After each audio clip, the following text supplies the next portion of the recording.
Hey everybody, how y'all doing? I'm proud you could join me today on our newly formed channel where we're doing some tool reviews. Maybe play some games. Who knows? We're going to try some things out, and if there's something you want us to try out, leave a comment.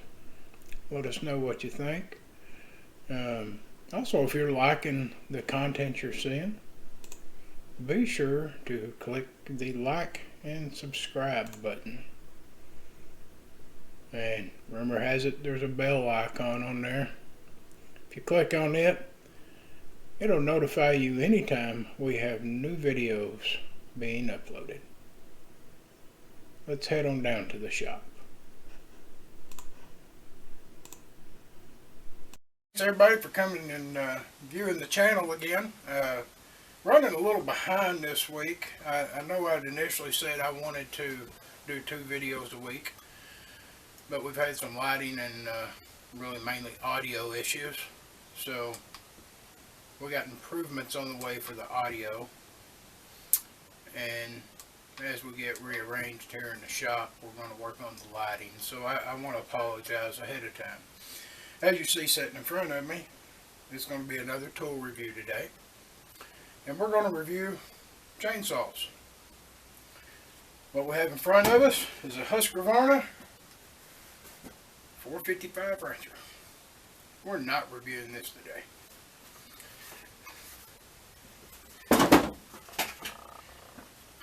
On this channel, we like to review stuff that your average homeowner may use. So, we're reviewing not a Husqvarna with an 18-inch bar. Instead, we are going to review a 20-volt Hart with an 8-inch bar pruning saw. As you can tell, this has been used. I do not have a battery in it. We are going to practice safety there. I could probably use a little bit of adjustment on the chain. I might do that off camera. We're going to have a few things we cut to show you how it cuts. I have had this saw for, I guess, going on 2 years. It has not seen heavy use. Been a little bit abused what it has been used. What you get when you buy this saw, or at least when I bought it, like I said, this has been roughly 2 years. You get the saw, of course. You get one individual charger for one battery. Once again, I have yet to time it to see how long a dead battery takes to charge fully. We are also going to review the Hart 20-volt charging station. Holds up to 4 batteries. Has light indicators to let you know if it is in standby mode before it charges. From my experience, that has been, maybe your batteries are a little cold from sitting down in the shop all week and not being used. Recommend keeping them fully charged. That is my opinion. That is not the manufacturer's opinion. I could not tell you what the manufacturer's opinion is. When you're using this little saw, it is great if you're going to have very many things to cut, to have multiple batteries. That way you can have one charging at all times. I do enjoy this little charger. I have had it, I'm going to guesstimate 6 months. I picked it up last fall, fall of 2022, and it has served its purpose. But let's set that back over here to the side and talk about our little pruning saw.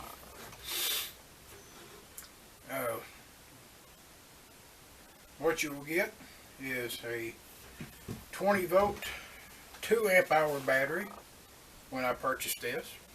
Now, I did go online and look, and they do offer, at this time, you can get this 8-inch pruning saw with 2 4 amp hour batteries. And the price is going to be $100 to $125, if I remember correctly. Do not quote me on it. And before I forget to mention, this is not a sponsored video. What you see in front of you has come out of my own pocket. So I can say what I want about whatever product I'm testing. And honestly, for you the viewer, even if it is sponsored, before I would allow them to sponsor it, they would have to agree for me to give my honest opinion. So, even though this is an electric saw, I would suggest you treat this thing as you would any larger gas-powered saw. It still has a chain that is spinning at a high revolution, that is cutting through something that is harder than your bones. And it does a fairly well job. What else it'll come with, which if you loan out a tool to someone that's irresponsible, there is a little tool that'll slide right here in your handle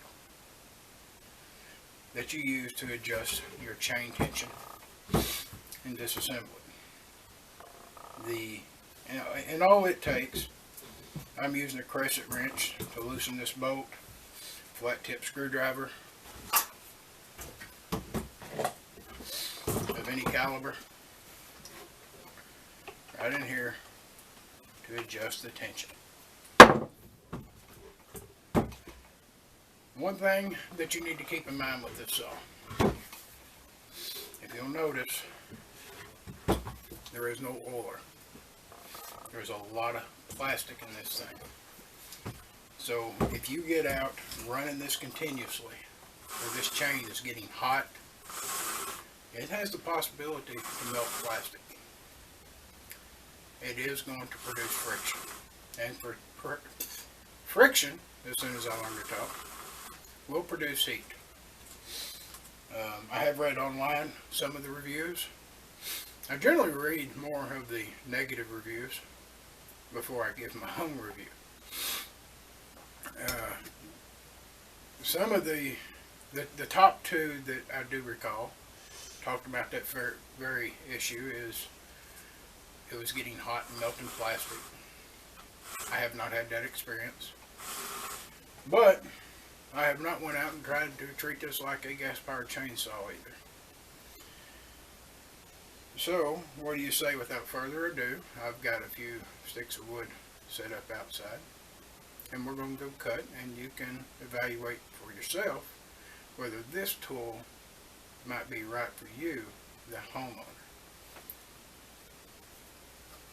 Practice safety, even though this thing does not produce a lot of noise. Use your earplugs.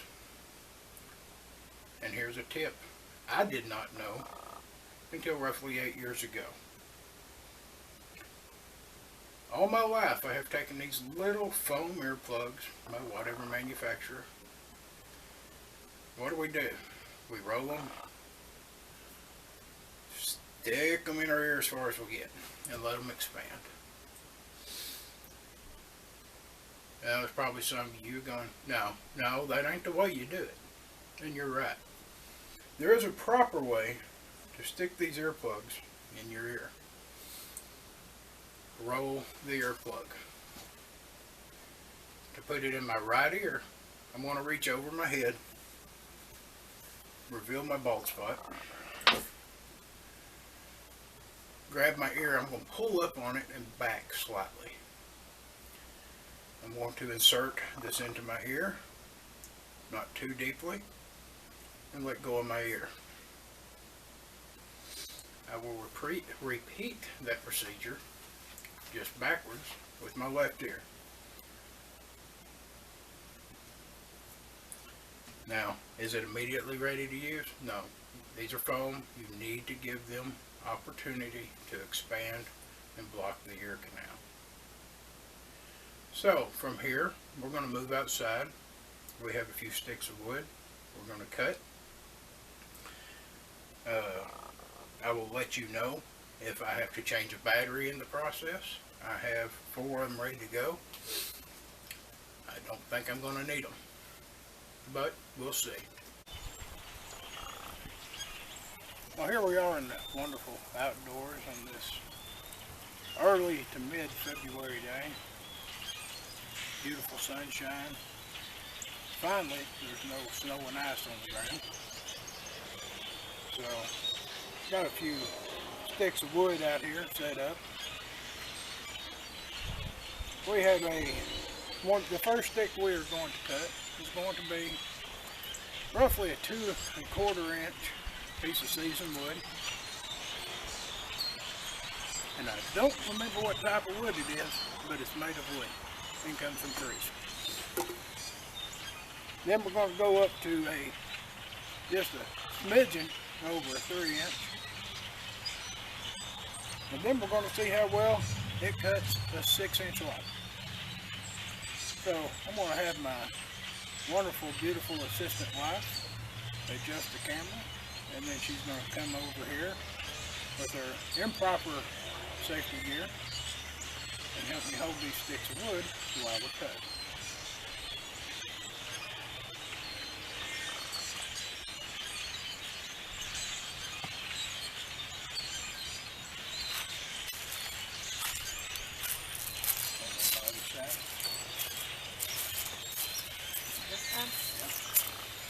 Just kneel down beside me. Hold on to that. We'll go down as quickly as we can. Alright, this is going to be a 2 roughly 1/4 inch thick piece of seasoned wood. It was cut down last fall. Probably early November. So it's had a few months to season. Alright, without further ado.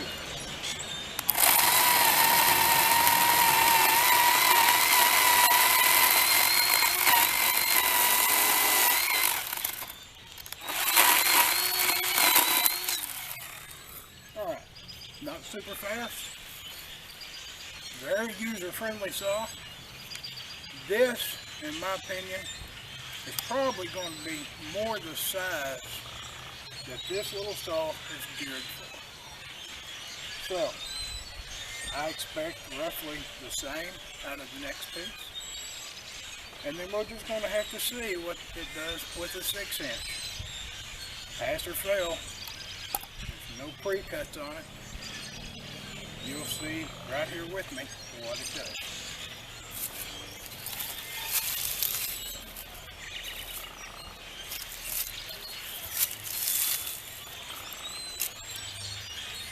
Hold it right there. You ready?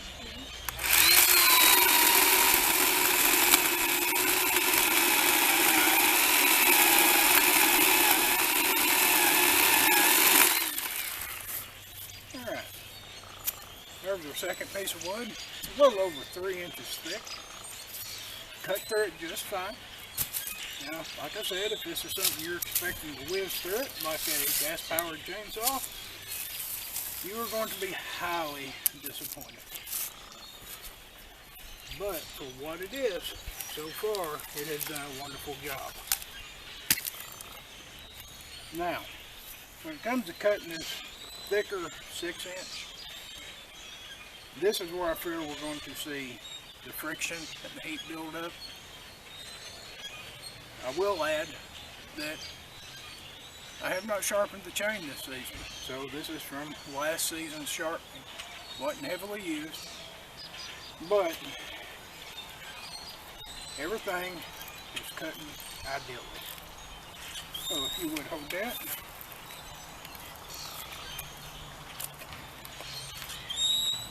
Alright, got a little stick jammed in there. You take the battery out, test it. No power going to it. Reach up in there, grab it. It's ready to go. Alright, are you ready? I'm ready.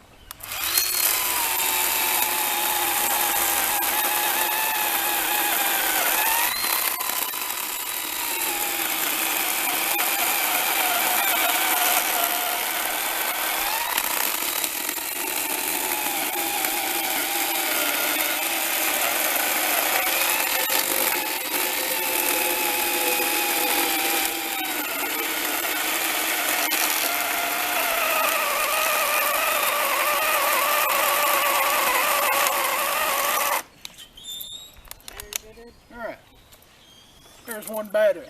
Didn't last too long, didn't expect it to. We're on to our second battery.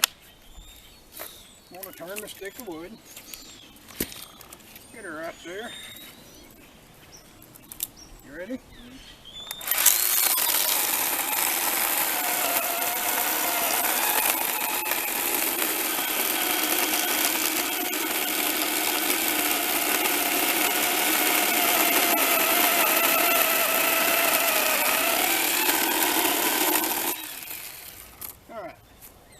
That's for a 6-inch piece of wood. I have not read the factory recommendations.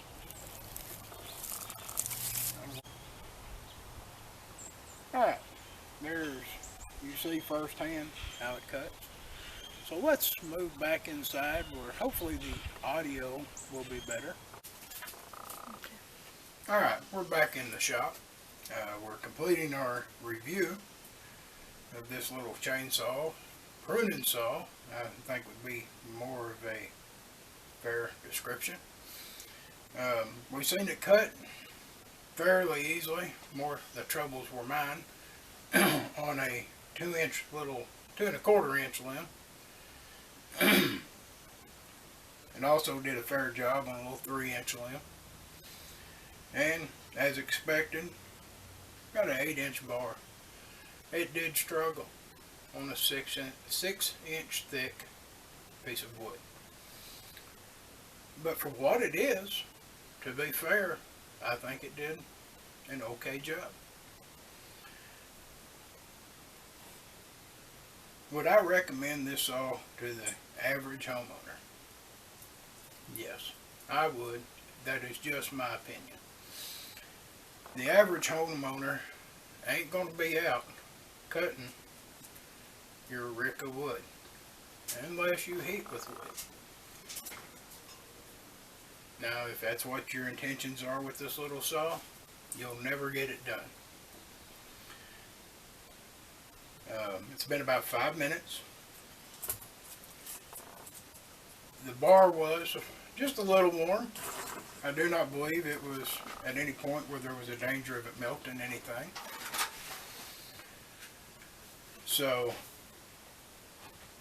maybe some of the reviews, maybe they just got a defective one. Or maybe they were trying to cut too thick of wood and not giving the bar time to cool down since it does not have an oiler. So if around your home you're going to be cutting little 1-2 inch limbs, it's effective, very effective. I'm not going to say that it wouldn't be cheaper to go get just a set of pruning shears. But it definitely operates easier than a set of pruning shears, or I should say easier to operate, requires a lot less energy. We didn't get it in any kind of position where it had much of an opportunity for vines or anything to get wound up in here. But off camera, that is one thing I have experienced. That you get enough vines packed in at the bottom of the bar, it'll cause problems and you have to clear it. Now, let's talk about ease of operation.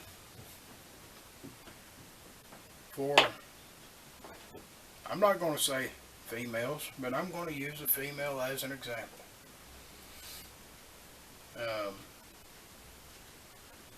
I'm going to set this to the side, and I'm going to bring up a real chainsaw. Invite my wife over here to come on camera, which she is giving a face and not real thrilled about. We need to cut some wood. Would you start that?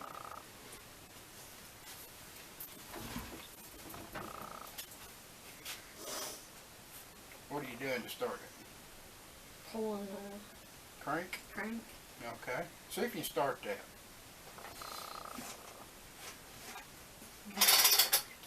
Can't start it, huh? A little too much compression?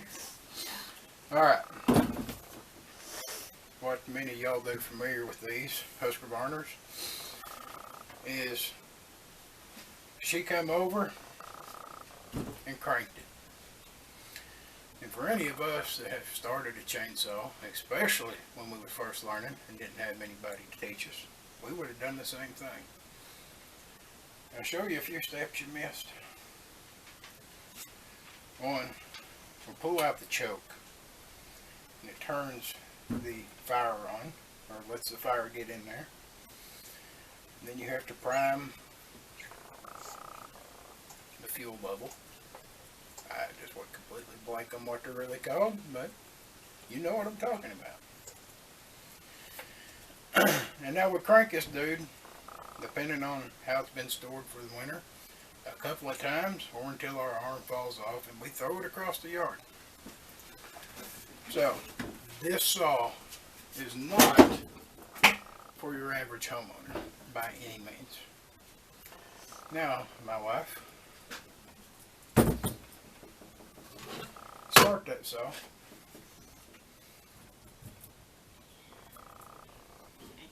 You're gonna have to tell him to start it. Lock the battery in. Okay. I know she's a southpaw, so she's holding it wrong. You would take the handle in your right hand, in which I'm pretty sure this is set up where it can be used by you wrong-handed folks. The only safety you really have is you pull that back. If you don't care, get it up here where the camera can see you. Go over here. Just set it up there and hold it there. Keep all your digits that you want to keep away from that chain. Alright, disengage the safety with the thumb and squeeze with the index finger. Now, what is the learning curve for someone with your experience level, which is what with chainsaws? None. None? Now, if I take that battery off, and you know how to start that one, and I set that one up there and tell you to start it, say in a week, which one are you going to start? The Hart. Okay, the electric. You can go since you don't want to be on here. So, for beginners, this is a great little tool. For, well, my nose got cold, sorry. For beginners, it's a great little pruning saw. Like I said, you ain't gonna cut up nothing major. But you're gonna do a little upkeep for them little trees that's been popping up by your foundation the last 2 years. Or maybe you got a few little trees around your dog pen you want to clear out.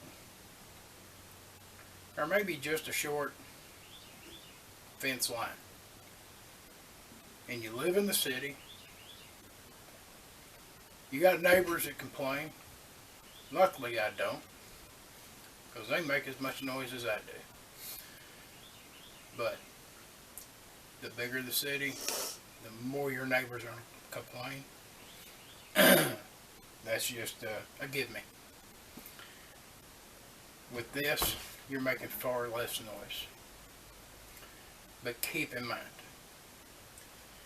you're just as likely to lose a digit on this little electric 8-inch saw as you are that 18-inch Husker Barner. I hope you've enjoyed our little tool review today. As you can see behind me, we have a slew of Hart tools that are waiting for their turn. So if there's one that you see hanging that you would like to see a review on, leave it in the comments. And if not, I'll pick one. And it don't bother me to play with tools. So I hope you have a wonderful day. I hope you have found this video a little informative.